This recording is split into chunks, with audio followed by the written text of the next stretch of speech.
보시셨죠? 이제 계속 나갑니다. 자, 31번이에요.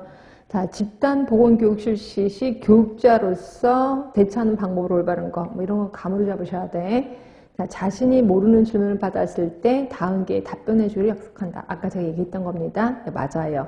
자, 질문에 대한 답변을 해준 뒤 질문에 대한 답이 맞습니까? 라고 만족 여부를 확인한다. 뭐 그럴 것 같아요. 가끔씩 운조를 바꾸고 청중을 골고루 쳐다보면서 여유있게 말한다. 이것도 맞고요. 엉뚱한 질문이나 개별적인 질문 시에는 이를 무시하고 강의를 진행시켜야 된다? 그러면 애들이 무시하겠지. 하여튼 답은 1번이에요. 라는 아니고요. 자, 32번이에요. 다음 중 어떤 문제에 대해서 대립된 견해를, 요게 힌트네. 대립된 견해, 찬성, 반대 하면 무조건 패널 토의. 마저 읽어볼게요. 4명, 5명의 전문가가 청중 앞에 마련된 단상에서 자유롭게 토론하는데, 자기네들끼리 토론하는 거 맞네. 그래서 패널 토의가 된다라고 보시면 돼. 답은 4번이고요. 자, 33번입니다. 교지와 교사에 대한 설명으로 올바른 거.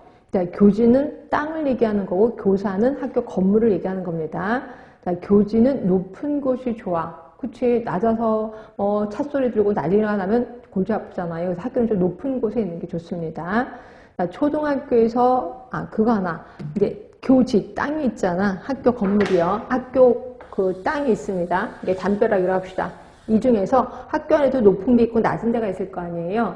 교사는 어디 할까? 낮은 곳에 지을까? 높은 곳에 지을까? 높은 곳에 교사가 있는 게 좋아. 결국 운동장이 낮은 곳에 있어야 된다라고 보시면 돼. 그리고 교사는 높은 곳에, 그 다음에 운동장은 낮은 곳에 하는 게 좋겠다라고 보시면 돼. 이걸 다 떠나서 이 교지 자체가 높은 곳에 있을수록 좋다라고 보시면 됩니다.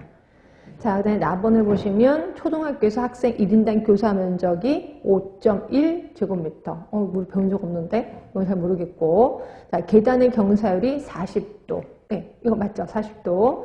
자, 교사는 남향으로. 예, 맞아요. 남쪽에 위치하는 것이 좋겠다. 자, 솔직히 꼭 남쪽에 위치할 필요는 없어. 그냥 남향이면 좋습니다. 뭐가? 유리창이. 남향이면 좋은데 남쪽에 위치하는 것도 그렇게 나쁘진 않아. 그래서 답은 일단 나번도 맞아요. 5.1. 그래서 결국 답은 가나다라. 4번이야. 여기서 외우실 거는 초등학교의 학생 1인당 교사 면적 5.1. 물론 중학교, 고등학교 이보다 좀 크겠구나. 그럼 크면 몇인데요? 굳이 그런 거까지 아실 필요는 없고 5.1이 가장 낮아. 그 다음부터 중고등학교는 좀 커야 되겠다. 이렇게만 좀 기억하시면 되고요. 그 다음에 교사는 남향이고 남쪽에 위치하는 것이 제일 이상적입니다. 근데 남쪽 이상 위치하지 못해. 그럼 북쪽에 있더라도 남향이면 괜찮다라고 보시면 돼요. 답은 4번을 하는 게 좋습니다. 자, 34번은 잠깐만 이거 유인물을 좀 볼게요.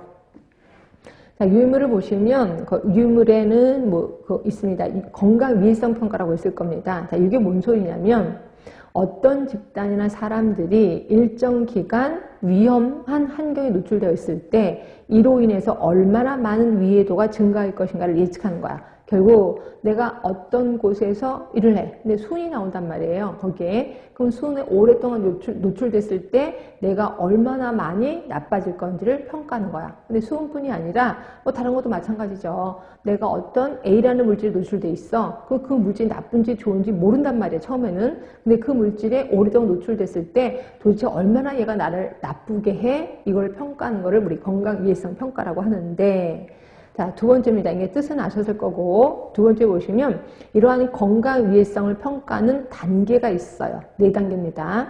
하나가 위험성 확인. 이게 진짜 위험한지 아닌지를 평가하는 거죠. 이게 위험성 확인. 그래서 대상 물질의 위험성 여부를 확인하는 정성적인 질적인 게 아니네. 정성적인 거네. 정성적인 거. 정성이니까 질적인 거네. 양적인 게 양인 거고 정성인 거니까 질적인 거네. 질적인 평가를 하는 거예요. 얘가 나쁜지, 조금 있다, 많이 있다, 이걸 떠나서 그냥 얘 자체, 존재 자체가 나쁜 건지 좋은 건지를 평가해. 이걸 위험성 확인이라고 하는 거고요. 자, 질을 평가했으니까 그 다음에 양을 평가해야 되겠지. 그리고 두 번째 보시면 용량 반응 관계야. 그래서 자, 오염물질의 단위 노출 또는 체내 용량에 대한 특정 인체 반응과의 상관관계. 결국 얘가 몇 그램 정도 있어야 우리 인체에 영향을 미치는데 그 양을 측정하는 거예요. 용량 반응 평가. 그다음에 세 번째는 노출평가예요. 사람이 다양한 매체와 경로를 통해서 위험성이 확인된 유해물질에 과연 얼마나 노출했느냐. 이런 거지 뭐. A라는 물질이 얘 자체가 나빠. 근데 얘